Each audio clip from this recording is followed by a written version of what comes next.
कहते हैं बुद्धिमान वही जिसके कान बड़े और जुबान छोटी। इजराइल को कई बार यूक्रेन ने कहा, लेकिन इजराइल ने मना कर दिया और इजराइल पे अब यूक्रेन भड़क उठा। यूक्रेन ने इजराइल के बारे में कई खुलासे कर दिए सबके सामने। जानेंगे यूक्रेन ने इजराइल के बारे में क्या क्या कह दिया है। तो वहीं दूसरी तरफ पीएम मोदी और बाइडेन की मुलाकात के बाद ये क्या हुआ, अरुणाचल प्रदेश में बड़ा खेल। जानेंगे जियोपॉलिटिक्स में क्या कुछ चल रहा है। आइए जानते हैं इन खबरों को विस्तार से। कहते हैं जिसका काज उसी को साजे, इसका काम रहता है उसी को अच्छा लगता है। राजनीति करना एक कॉमेडियन का काम नहीं है, लेकिन इस कॉमेडियन ने राजनीति को इस तरीके से इस्तेमाल किया कि हालात ऐसे पहुंच गए हैं कि अब उसका देश कई पर कई खुलासे कर रहा है, लेकिन इसका कोई असर होता हुआ नहीं दिख रहा है। जैसा कि इस वक्त लिथुआनिया की राजधानी विनियस में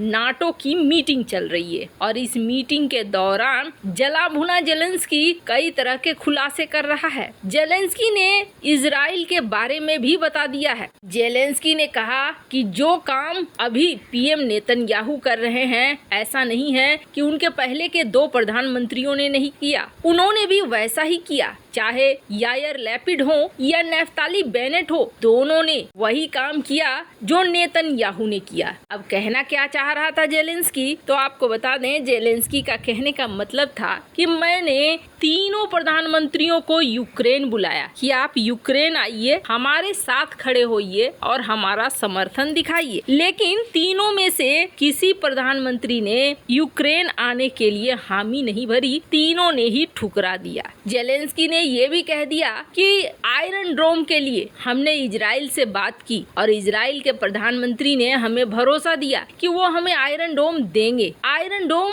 से हम रूसी मिसाइलों से बच सकते थे, लेकिन कई बार भरोसा मिला, आज तक उन्हें हैंडओवर नहीं किया गया। रूस और यूक्रेन के युद्ध के शुरू से ही जेलेंस्की चाहता था कि इजराइल की ओर से मदद मिले। हालांकि इजराइल की ओर से कई बार यूक्रेन में मानवीय मदद भेजी गई, खाने पीने की चीजें भेजी गई, दवाइयां भेजी गई, लेकिन डिफेंस उपकरण या हथियार इजराइल ने नहीं दिया। जबकि इजराइल अमेरिका का बहुत बड़ा सहयोगी है और अमेरिका जो कहेगा वही करेगा, फिर भी इजराइल ने यूक्रेन युद्ध में अपने आप को अलग रखा। हालांकि इजराइल ने तर्क दिया, जब कहा जा रहा है कि अमेरिका और पश्चिमी देशों द्वारा प्रेशर बनने लगा, इजराइल ने ये कहा कि देखो हमारे ऊपर तो खुद ही हमले होते रहते हैं, हम क्या अपने आयरन डोम को किसी दूसरे को बेचेंगे? हम बेचेंगे तो हमें कौन बचाएगा? और अपनी धरती को बचाने के लिए हमारे पास अपने एयर डिफेंस सिस्टम चाहिए। इसी बात को यूक्रेन के राष्ट्रपति जेलेंस्की ने भी कहा कि इजराइल से जब हमने कहा तो इजराइल ने हमें यही कह दिया, लेकिन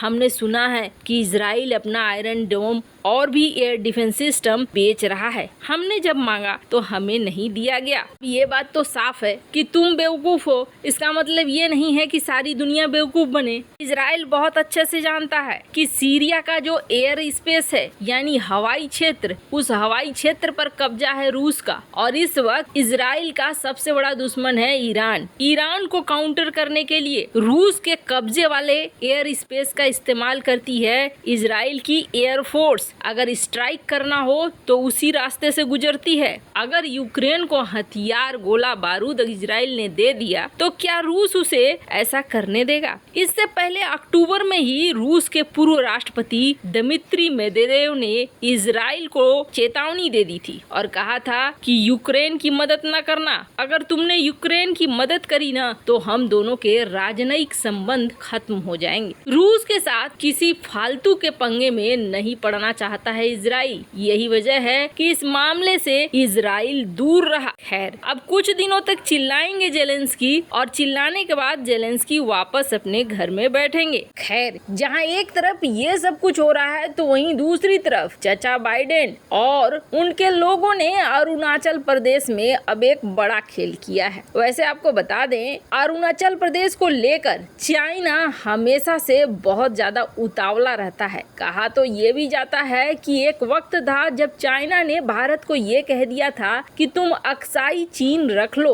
और तुम अरुणाचल प्रदेश का एरिया हम हमें दे दो। हालांकि दोनों ही हमारा है, इसलिए भारत ने दोनों में से किसी में भी हाँ नहीं कहा। भारत ने कहा कि अक्साई वाला चीन वाला जो हिस्सा है वो हमें वापस लौटाओ। वैसे इस वक्त चाइना ये ऑफर बिल्कुल नहीं देगा। इसलिए नहीं देगा क्योंकि उसी अक्साई चीन में खनिज का कथित तौर पर एक बड़ा भंडार चाइना को मिला है। पर हाँ, अरुणाचल प्रदेश को लेकर अपना दावा चाइना कभी भी नहीं छोड़ता है और अरुणाचल प्रदेश को मानता है तिब्बत का हिस्सा और उसका कहना है कि तिब्बत हमारा है, इसलिए अरुणाचल प्रदेश भी हमारा है। और हम नहीं मानते हैं मैक-मोहन लाइन को। मैक-मोहन लाइन हमारी सीमा रेखा को नहीं बताती है, ये पूरा इलाका हमारा है। अब भारत चीन के बीच तनाव तो बढ़ ही रहा है। ये कहा जाता है कि चाइना ने जो प्लान बनाया है उस प्लान के तहत आने वाले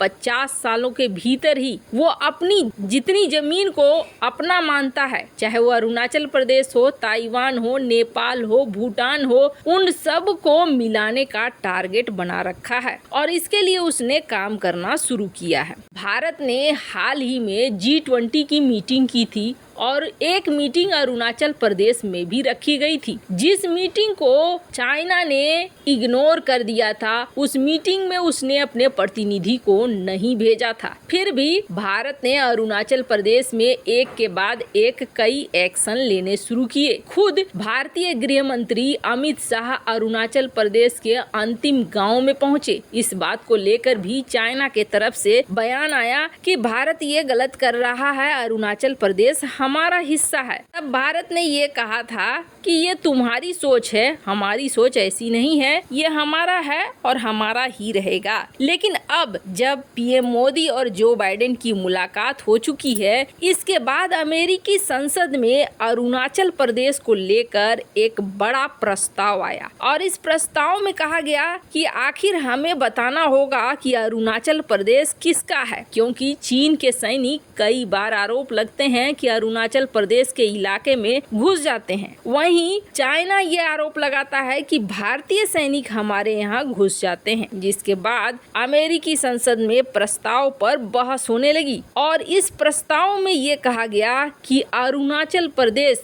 भारत का अभिन्न अंग है, ये भारत का ही है और भारत का ही रहेगा। मीडिया को खास तौर पर एक बयान जारी किया गया और इस प्रस्ताव में पुष्टि की गई कि अमेरिका मैक-मोहन लाइन को ही मानता है भारत और चाइना के बीच की सीमा और इसे अंतर्राष्ट्रीय मान्यता देता है। ऐसे में जो दावा ठोक रहा है अरुणाचल प्रदेश के लिए चाइना, वो दावा गलत है। अरुणाचल प्रदेश भारत का हिस्सा है और ये अभिन्न हिस्सा है, ये हम पुष्टि करते हैं। साधारण शब्दों में इसका मतलब ये समझिए कि अरुणाचल प्रदेश के लिए अमेरिका भारत के तरफ खड़ा है और चाइना को कह रहा है कि तुम अपना दावा छोड़ दो। खैर, आपको क्या लगता है? भारतीय कूटनीति इस वक्त सचमुच बहुत अच्छे से काम कर रही है? कमेंट कर अपनी राय जरूर बताएं। जल्द मिलते हैं अगले वीडियो में नई खबर के साथ।